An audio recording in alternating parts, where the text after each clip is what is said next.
Okay, so now I'm joined by Alex Williams, solo artist extraordinaire and lead singer of a Psychotic Reaction. Yes, that's right. And you're going to play a few songs for us. Yes, I am. A few random songs that you've picked out of your brain. Yeah, well, I was hoping to play, kind of career retrospective. No, cause I was hoping to play a couple of songs from the new album, hint, hint, and also a couple of songs from my other new band, hint, hint, called The Fleeting Things, which was a name we chose that's possibly tempting fate given our luck with singers. But hopefully we'll be back in the saddle quite soon. So, yes, a bit of a mixture. Okay, so I've not really heard about this new band, so let's start with that, and maybe you could tell us a little bit about. Okay, well, we got together at the end of 2010.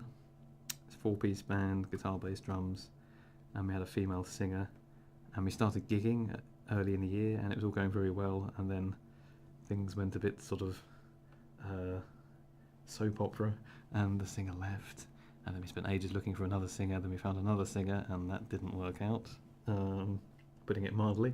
So we're still, the 3-piece is still together, and I think the master plan, kind of snatching defeat from the jaws of victory, snatching victory from the jaws of defeat, or cutting victory out of defeat's lower intestine, anyway, it's got that.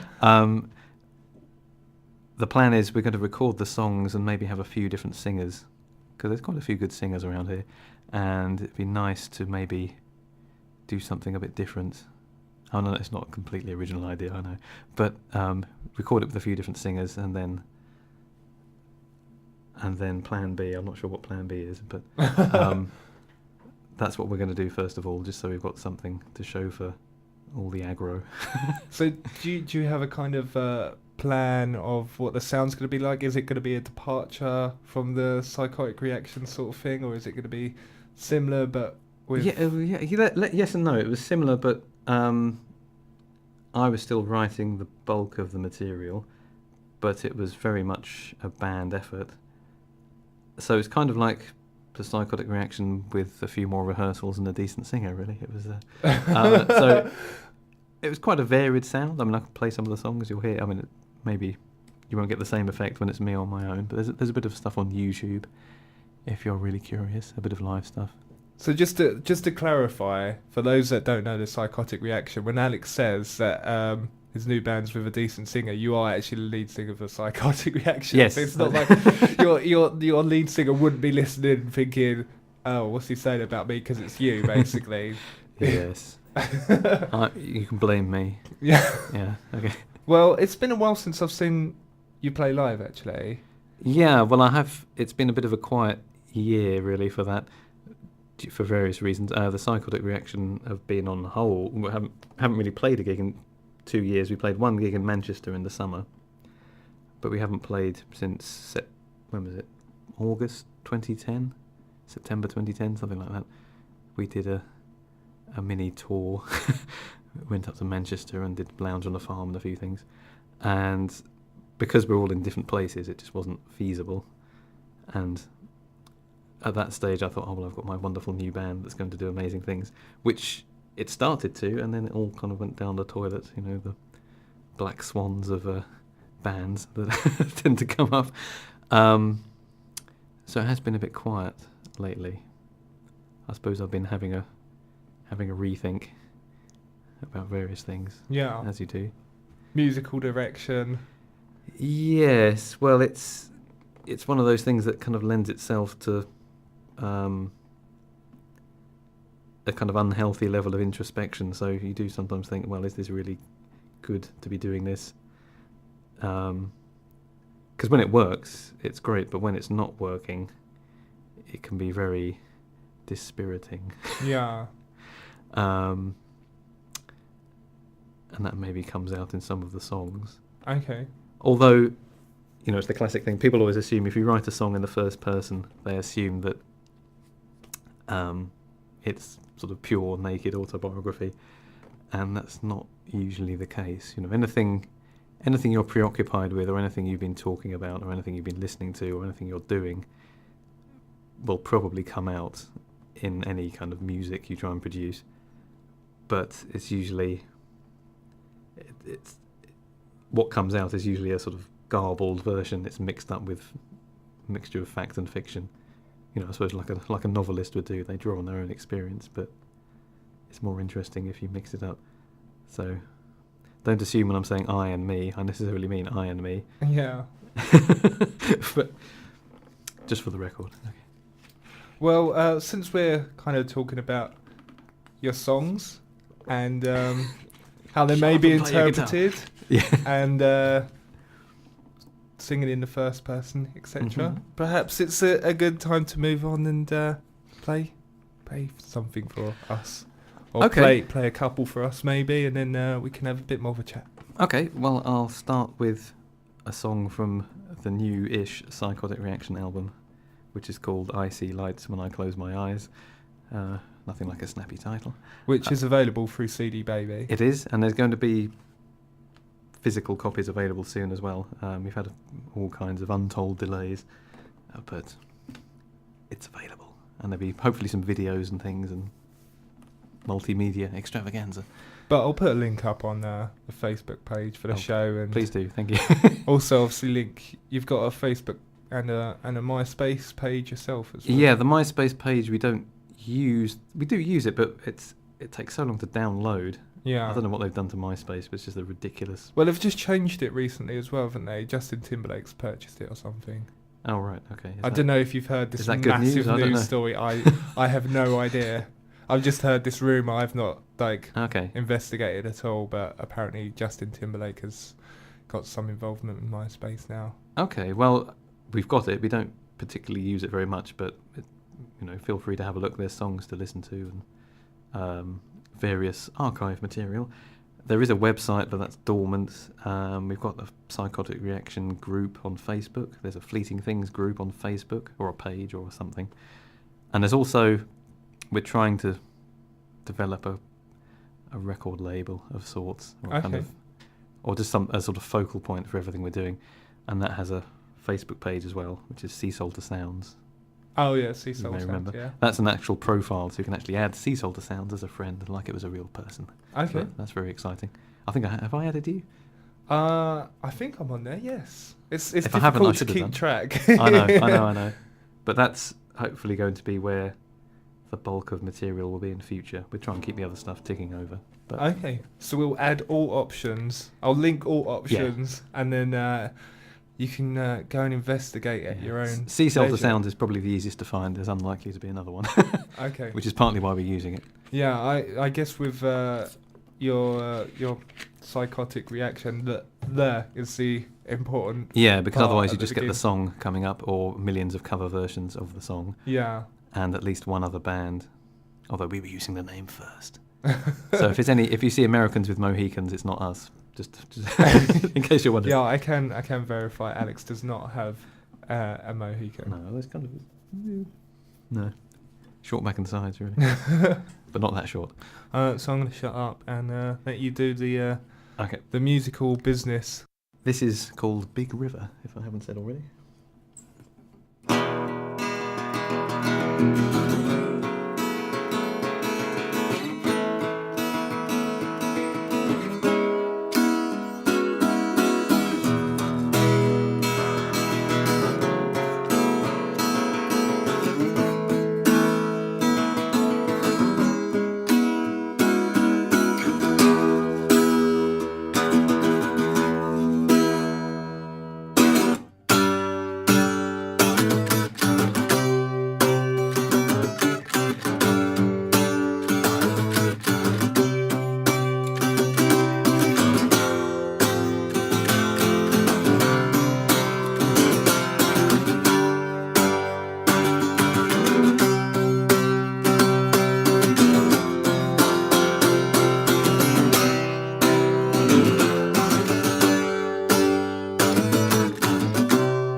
soak me to the skin and to the bone.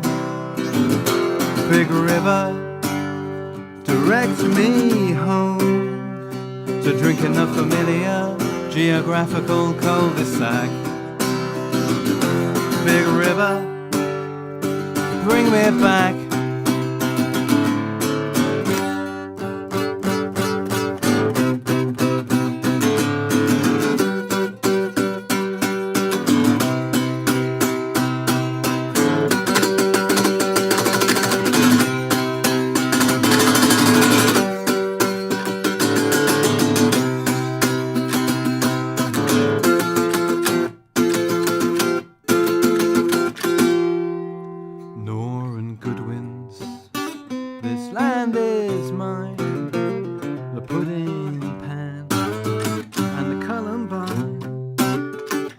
Swim with mermaids to greet the Gulf Stream. Big river, show me all that you've seen. Gaze on the water and be hypnotized. Big river, the privilege is mine.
So one thing I wanted to talk to you about, which you did kind of mention briefly, was about you playing Lounge on a Farm Festival. Yeah. And you played in 2009 and 10, is that right? Or let's think, there've been 6, haven't there? And we've done 3 of them. So 2008, 2009 and 2010. Okay. And the reason I wanted to talk about that is because some people may or may not know it's kind of intrinsically linked to the farmhouse. The farmhouse, yeah. And I didn't know if you'd heard about what had happened to the farmhouse. The brewery have pulled the plug on the farmhouse. Yeah, and I was just wondering what your kind of reaction to that well, is. it's a great shame because it's the only venue of its kind in Canterbury, and it's the first time there's been a venue like that. I mean, when did it open? 2008? Yeah. And there hadn't been anything like that for 9 or 10 years since the Penny Theatre closed. And I know some of your listeners might say, it closed? But I went there yesterday. But it's a very different Penny Theatre to what it was. Yeah. And the farmhouse was really, it was well run and it was nice atmosphere. And apart from getting my stuff nicked on one occasion, it was all very nice and very good, and they were receptive to different things and new ideas and new bands, and they gave me the odd gig. I probably could have had more had I been more pushy, and it's a real shame because there's not really anything. I mean, the ballroom's okay, but it's a different kind of venue. Yeah, totally. And you've got places like the Cherry Tree; they're very amenable, and it's a good, fun place to play. But I mean, Canterbury really lacks a good-sized music venue. Yeah. Especially since they stopped having touring bands at UKC, which in the 90s, and they've sort of, I suppose they do it a bit more now but there tends to be things like the Summer Ball and Yeah, and yeah, here of as well they course. have, but they don't really have regular bands like they used to. I always saw the Farmhouse as kind of the coolest venue in Canterbury with regards to live music. Definitely, yeah. I mean, And it's like the Penny Theatre used to be, only a bit Yeah. cleaner. But it's a real shame. And I don't know what possessed the brewery really, because it was about a week before Freshers Week, Yeah. and I don't know who they think's going to fill the site. Because they've got to get everything out and then find a new tenant, and they're going to lose money in the short term just for the sake of the rent being a month or two in arrears.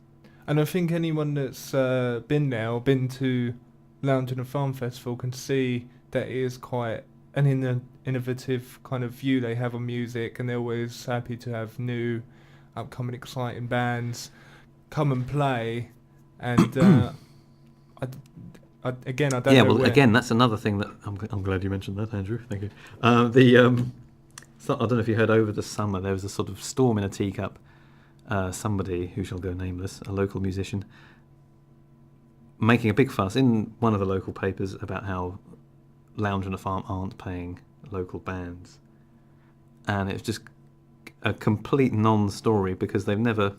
What they've always done is if you want to play at the festival, and bearing in mind that they're losing money hand over fist when they put the festival on, they would basically meet you halfway. It was sort of payments in kind. Effectively, you get backline, you get a sound man, you get free tickets, you get free food, you get free passes, and they were completely upfront. There's no sort of pay-to-play stuff or no, sleight of hand going on. And so I thought, not only is it not true, it's just not fair because they're very conscientious about helping local bands a lot more than other people I can think of in the past. And I just think it's completely unnecessary. I don't know what they're trying to do. I wonder if they've got some agenda. I don't know. Their own festival, maybe. I don't know. Or possibly they're just money grabbing, in which case they shouldn't be in music, really, should they? It's not really the right. Yeah, well, go. I mean, I understand the point of view. You don't say to the gas man, I'm not going to pay you, but I'll tell all my friends what a good gas man is. I mean, it's you being in a band costs money. You've got to make it pay. Petrol, guitar strings, plectrums, all that stuff. These are 70p each. That was a plectrum, by the way, that Alex held up there. It could have been anything. So you do need to, but you've got to be realistic. Some venues, different venues have different standards and they have different requirements, and they're always completely upfront. There's never any, and there's never any of this crap about they give you free, they'll pay you in tickets and you have to sell the tickets, or you have to bring X many people, or whatever. There was none of that stuff. It was always completely, here's your ticket, here's your free sandwich, and there's the sound man, and go and plug in and play. And it was always nice, always a good atmosphere. It's the value you attribute to the opportunity as well, isn't it? Cause Yeah, I mean, exposure tends to be a bit of a myth, but you don't know. I mean, it's all luck, chance, and of course the billing you get. Some bands are more favoured than others, but then if they're perceived to be better known, then it's fair enough. I suppose there is a sort of pecking order. Yeah. And I'm aware of having selective appeal, as they say. So I don't, you have to be realistic about it, I suppose. Okay. Would you like to play another song? I can do. Yeah. Any requests? Fast one, slow one? Let's go for a slow one. A slow one? Yeah, and then we'll take it up tempo. Okay, get the rock out. Okay. Yeah. All right, I'll play a song. Oh, nice little link. The song I originally, it's quite an old song. I was playing it with the Psychotic Reaction, though I tended to play it on my own with the band. I played it when we supported Jeffrey Lewis, actually. There's a name to drop. Okay. But we've been playing it with the Fleeting Things as well, and it works quite well with a female singer. And it's called Monkey to Your Monolith. And it goes like this, boys and girls. I never ever meant to be rude, display this less than Christian attitude, but I should have murdered you when I had the chance. I don't think that I like your band. I don't like its philosophy. Do you get some kind of strange pleasure reading patronizing poems to me?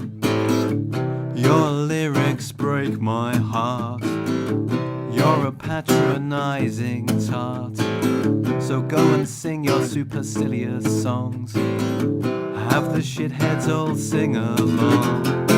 Oh, I should have murdered you. I should have strangled you in your sleep. I should have murdered you. Then stole your watch and sold your gold teeth. I should have murdered you. I should have dropped the toaster in your bath. I should have murdered you and had the final laugh. Oh, he's such a serious artist. One day he'll be every month in Guitarist. You knock us down just to build yourself up. The way you act, it makes me want to throw up. I know that it's all your song. You're always right and I'm always wrong. I'm just a monkey to your monolith. For all you care, I don't exist.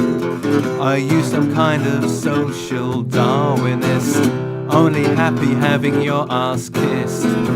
Oh, I should have murdered you when I had the chance.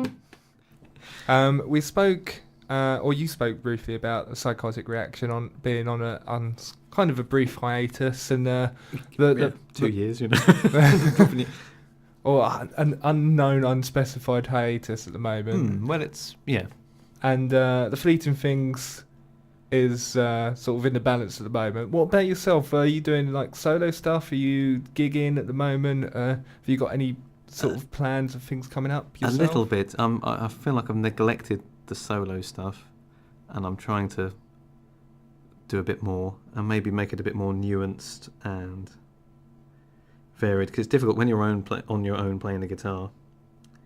It's not like, say, if you're on your own playing the piano or something. I don't know. It's more limited in a way, but at the same time, the simplicity is a virtue. So it's just finding the right balance. But it definitely works better with short sets. 20 minutes, half an hour.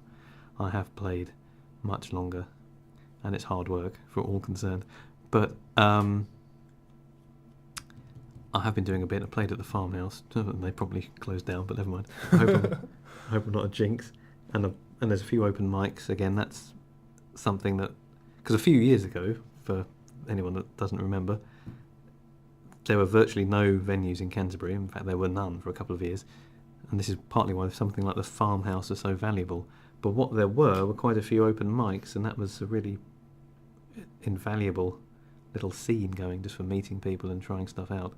And that seemed to decline a bit, but it seems to have come back a bit. There's a few. The Ballroom does one, and there's the Smack in Whitstable with the legendary Phil, who used to do the open mic at Simple Simons. And that's probably the bulk of what I'm doing, really, at the moment. While things are... I mean, with the Fleeting Things, I'll tell you who's in the band. It's Struan Robertson on the drums, who also is the front man for a band called Colonel Mustard. So he's a esteemed local musician. And we've got Mike Sperring on bass, who used to be in Burning Cow, if you've got a long memory, a Herne Bay band. Very different, not a Whitstable band, a Herne Bay band. And he's manager of the Fudge Kitchen as well.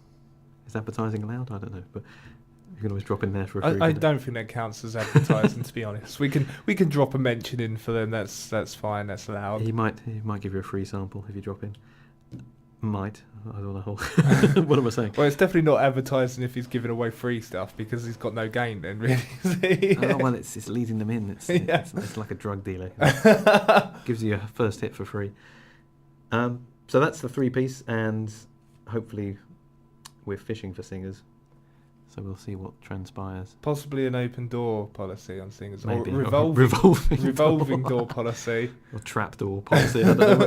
It's yeah, it's been a problem because our original singer was extremely good. But, nothing lasts forever. So we've got the feelers out. I just want to pick up on something you kind of have spoken about briefly. It's just the fact that you said, obviously, Canterbury, with its music scene, has kind of gone through periods where it had a good music scene, certain places, venues closed down, and then it went a bit underground. From my perspective, it's quite difficult to judge, because I've only been around Canterbury for the last sort of 4-5-ish years. Yeah.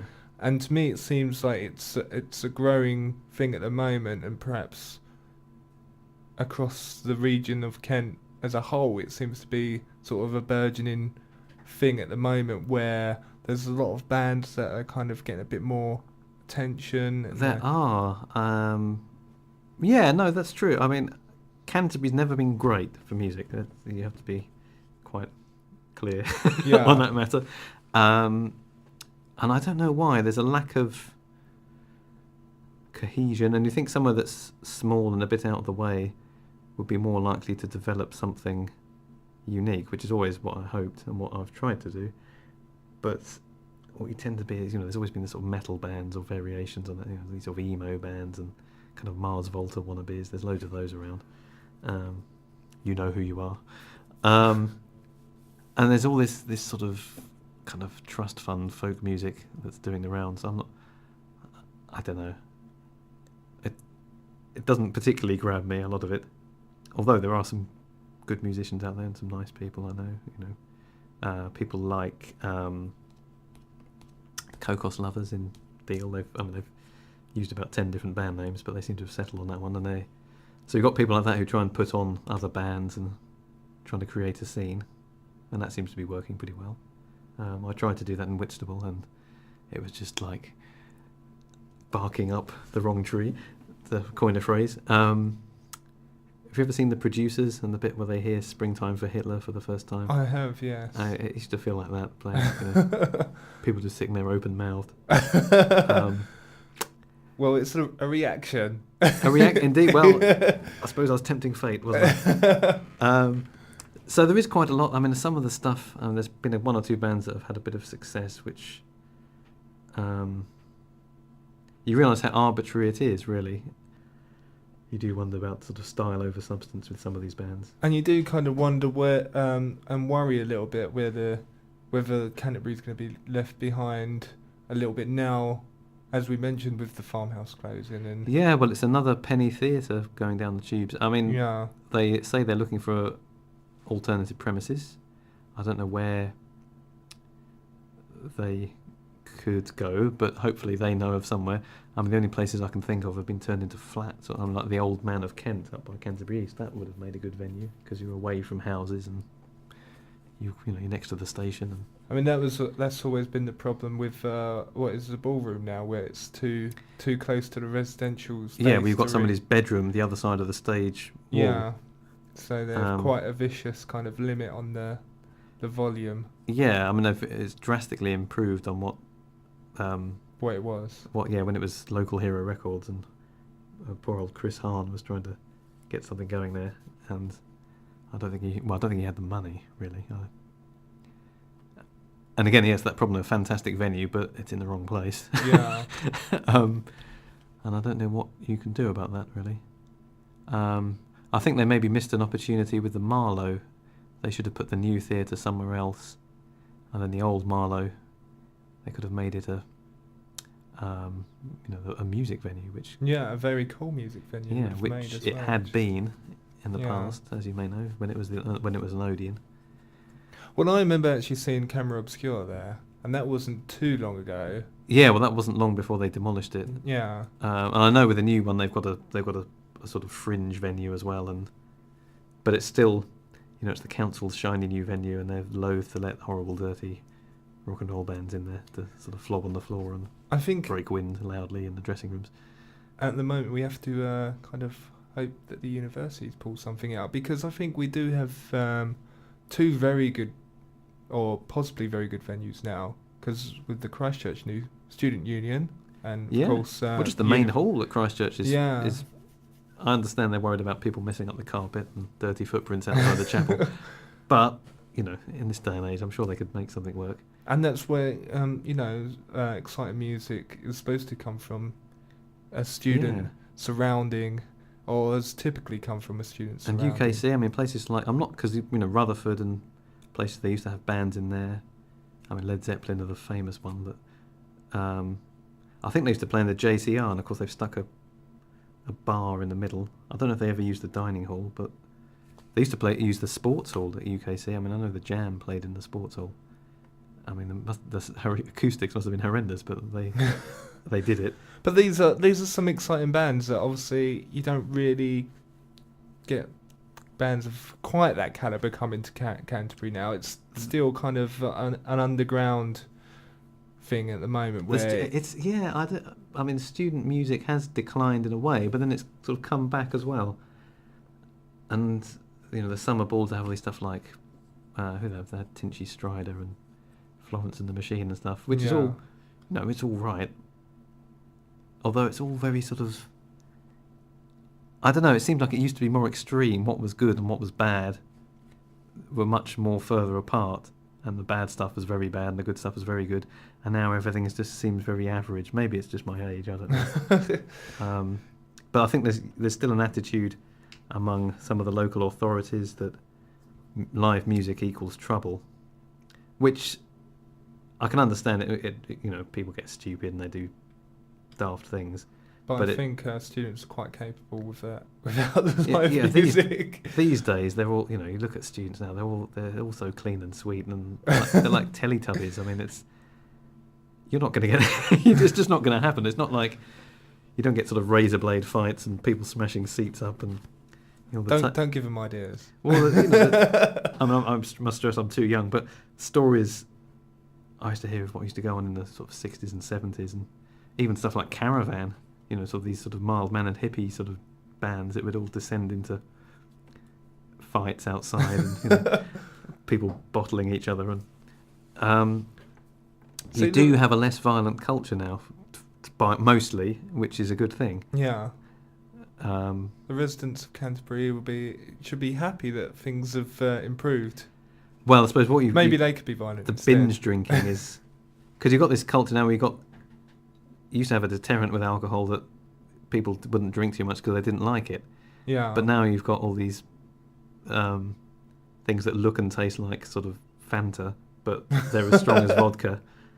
All these, I don't even know the names, but the sort of things. And you just see people completely mental because not only are they inebriated, they're on a sort of mental sugar high as well. So it's the worst of both worlds. I mean, going out in Canterbury at the weekend isn't much fun, and there's a weird sort of double standard. They'll encourage it in certain areas and not in others. But then again, I think some of these venues that used to just pack in people and not really offer them anything. Maybe they're now feeling the pinch a bit more with the, economic climate, and they are more varied. I mean, there's a so-called indie night at it's now called Club Chemistry, what used to be the Biz. How indie it really is, I don't know, but they wouldn't have done that a few years ago because there's no money in it. And places like Albury's, which I always thought had potential as a venue, but tended to just go for the cheese option. The cheese board. Everyone loves a bit of cheese. Straight to the cheese board. I'll have the ripe Stilton over there, please. They're picking up some of the nights that the farmhouse was doing, and like what's it called? No Wave. Yeah. I don't know who runs that, but it's nice.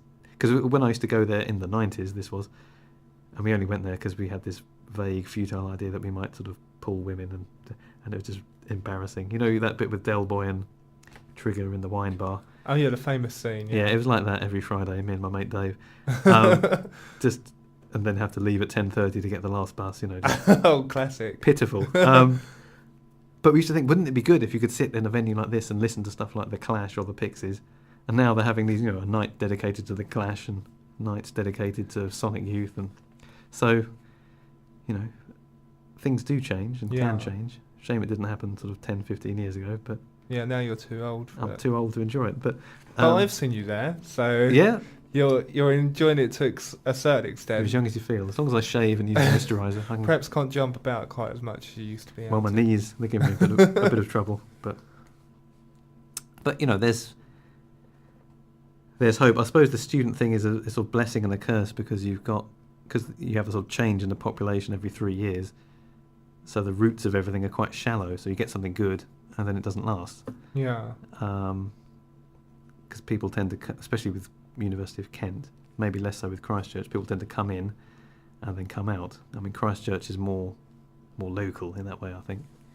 And with No Wave, that actually started off as a social group up at University of Kent, so it's kind of expanded from there. So that's something, obviously, a good example of something positive that the students have brought with them. So yeah, no, it's a good thing. I suppose student music maybe used to be more rarefied. It would mean, you know, when it meant indie music and it was quite underground and stuff that wasn't in the charts, or maybe was just bubbling around the lower reaches of the top 30. And now student music means, you know, I don't know, Lily Allen or something, you know, it's a bit more... Not sure last time Lily Allen released a song. Well, I know your point. She's retired as well, yeah. Would you like to play another song for us, Alex? Yes, I damn well would. I'll play one that hasn't got any rude words in, but one just to show that my faculties are all up to scratch. We're allowed to say faculties, aren't we? I believe so, yeah. Faculties. Yeah, as long as you make sure you pronounce it correctly. Yes. Oh, the vowel confusion. It's... don't want to do that. Okay, this is called Friday is My Only Friend.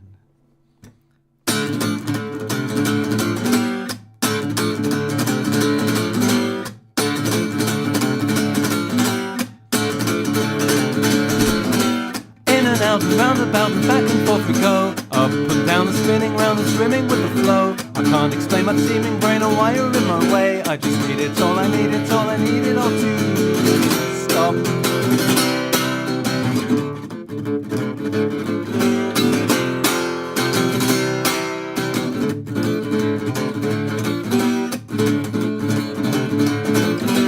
Come and go, an endless flow of going and returning, endless times of endless lines on routes so predetermined. No variation, deviation, changes of the times, hyperventilation and a tightening of ties.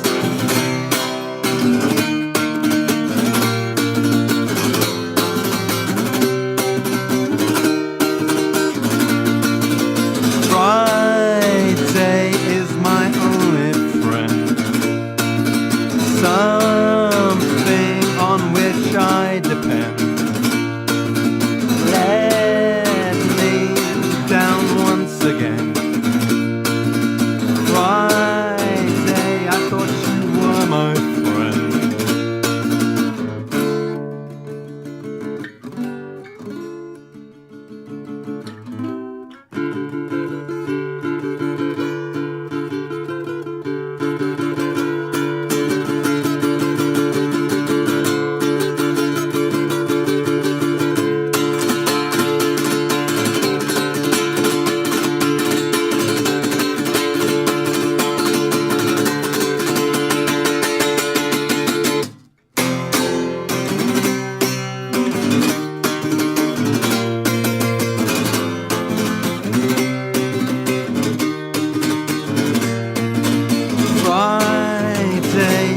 My only friend, something on which I depend.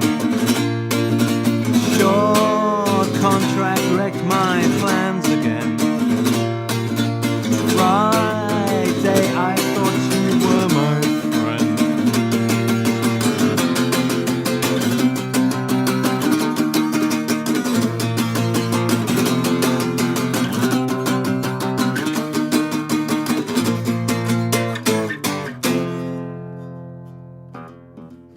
So I kind of want to start to wrap things up because we know each other for quite a while now. You've come in a couple of times, Yeah. so we just tend to chat rather than. I suppose this would be my.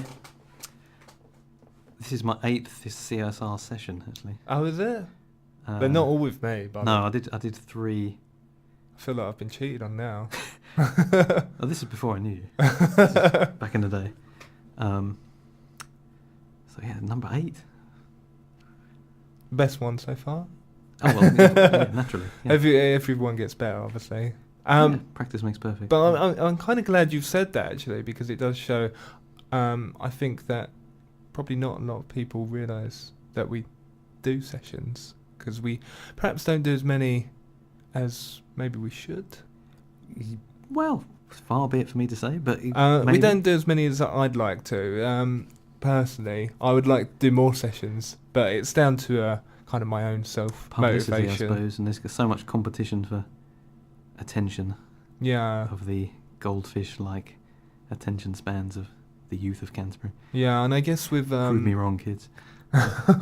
with myself working full time, many musicians have to work as well. It's kind of difficult fitting it in with a schedule. But I'm glad I've got someone in, because this is the first time I've had a session since I've been back on CSR, Oh well, it's a privilege and a pleasure, and I'm glad it's someone that I know. So I'm not just like sitting here not having a clue what I'm doing or talking about with a random stranger. At least it's someone that I know. So if I come across that I'm not got a clue, at least it's only Alex. It's fine.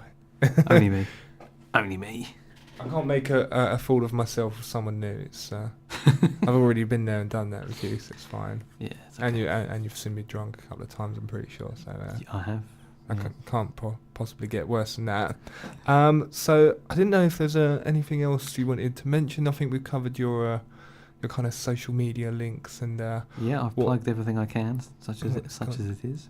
kind of going on at the moment. Obviously, keep us updated with all the goings on with the various bands, and I certainly with will, your yes. solo stuff as well, of course. Yeah, and thanks for coming in. I don't know if you want to play one last song to finish us off I with. can play you some more music if you like. I would love you to play a bit more music. Okay. Well, I'll play. You have to refer to your lovely I will do in a fine sec. book, Yes, these are my cheat sheets. I will do that. The Secrets of the Professional Musician. You can hear this. It's very close to the microphone. Okay.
It's called The Guitar or The Rent.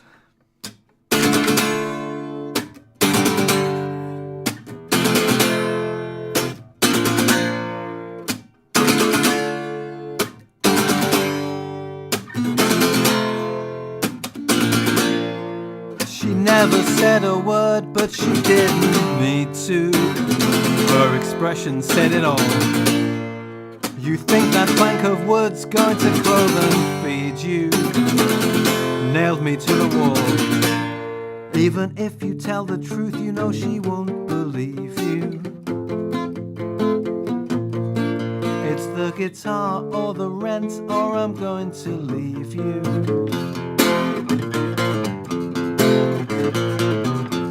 Well, what else could I do?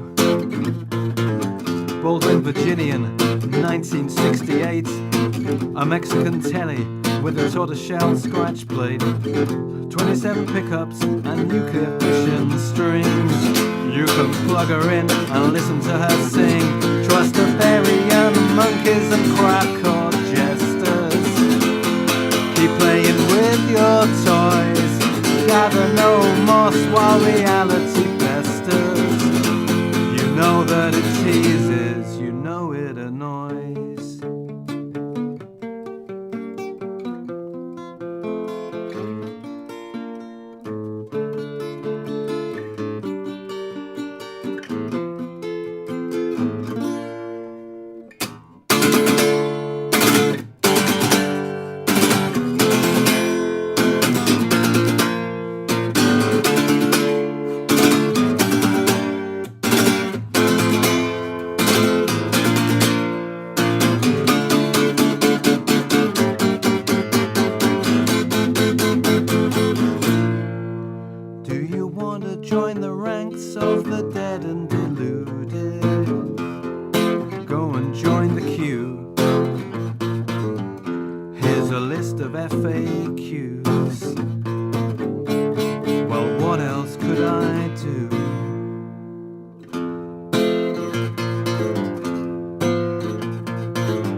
The sound drilling into your brain, but you won't feel no pain.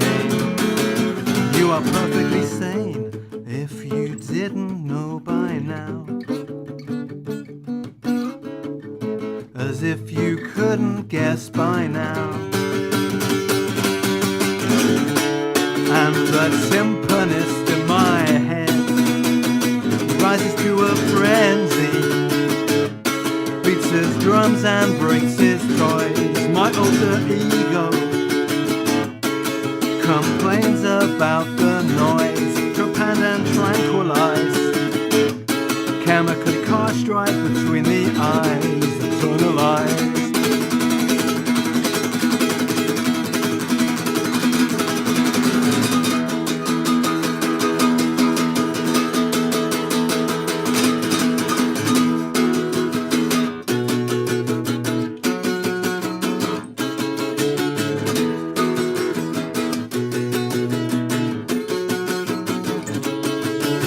I saw you struck down, lightning bolt to the head, but you weren't dead.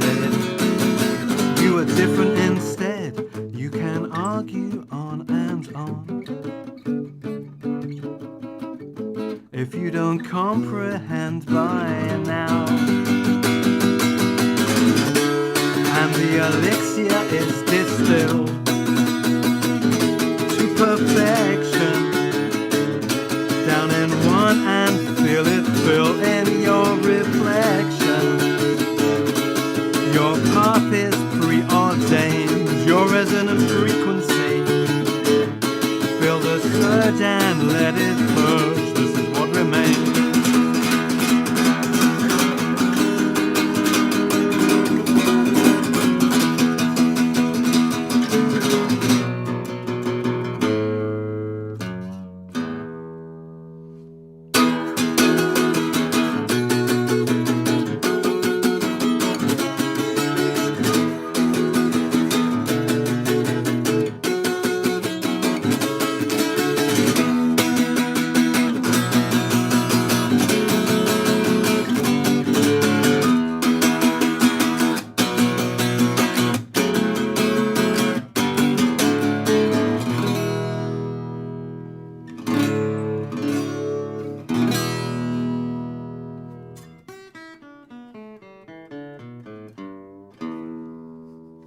So you kind of brought up the fact that you've got some CDs with you. I did. I know it's very presumptuous. I know I brought a bag full of CDs just to. I don't know what I was thinking, but I don't want to interfere with your playlist. No, this is quite good for me because then I don't really have to do any work at all. Okay. I just I should have brought more then. Sit here and twiddle some.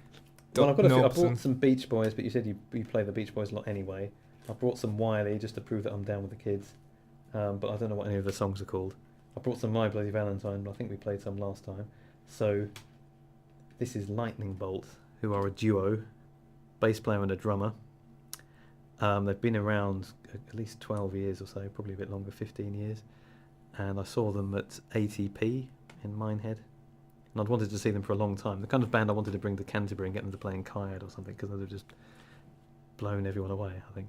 What was ATP? All Tomorrow's Parties. I thought it was that. Yes. But I need For to those in the know. clarify. Yes. But they have festivals and out-of-season holiday camps, and it's all, all very cool. I remember one year I really wanted to go when it was curated by First and More, but I never managed to scrape the money together. Well, that's the trouble, because you have to, because it's chalets and you need other people to go, and finding 3 or 4 people that want to listen to a weekend of sort of cat shaving noises and atonal indie music can be difficult. But I managed to go twice, because they do 2 or 3 a year, and they do things at Alexandra Palace and places like that. I saw last year Alexandra Palace, the Flaming Lips playing the Soft Bulletin in its entirety, and a band called Deer Hoof, and also Dinosaur Jr., and that was great, brilliant. I love a bit of Deer Hoof. Amazing band. That was a great night for various reasons. And also ATP twice in Minehead, and I've seen Sonic Youth there, My Bloody Valentine, Daniel Johnston, people like that there.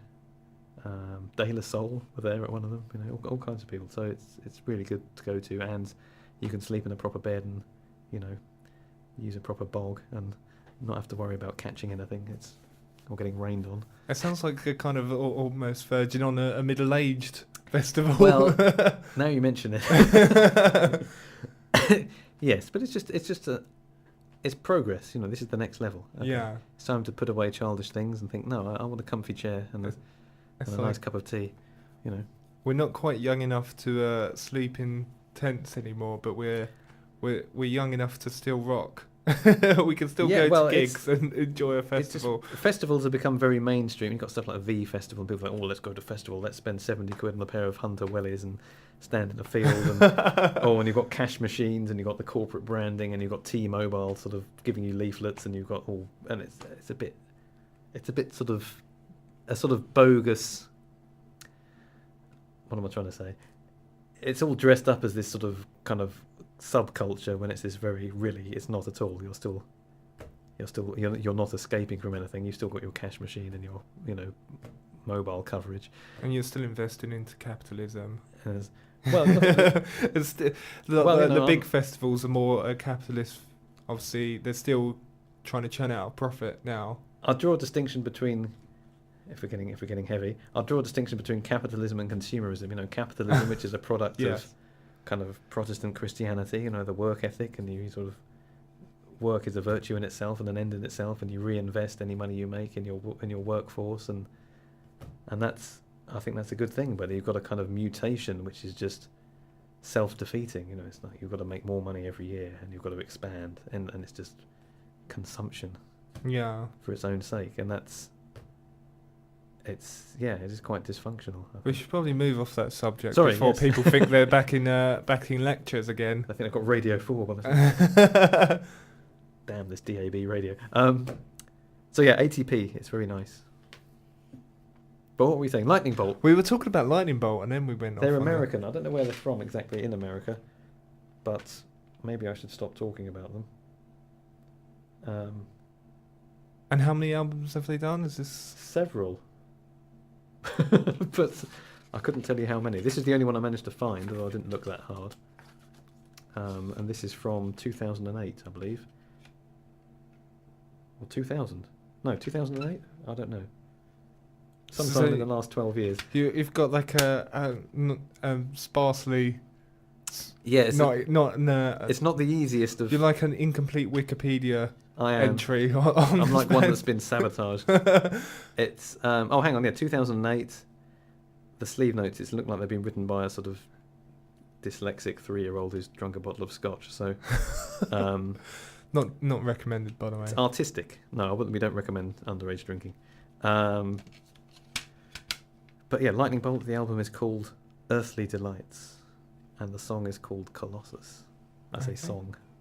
The music should maybe a better description. And we're also going to play a New Order song for The you. other one as is, well. Barney Sumner is a singer I feel a strong bond with because,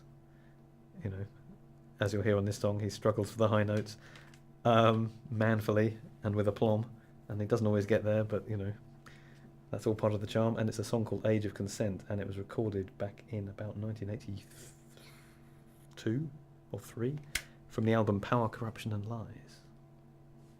Okay, so we'll play both those for you, and Thank you very I'll much. stick some Beach Boys on as well Oh. for both of us. That'd be a beautiful thing. Okay, all right. Thanks for coming in, Alex. Thank you. Always a pleasure.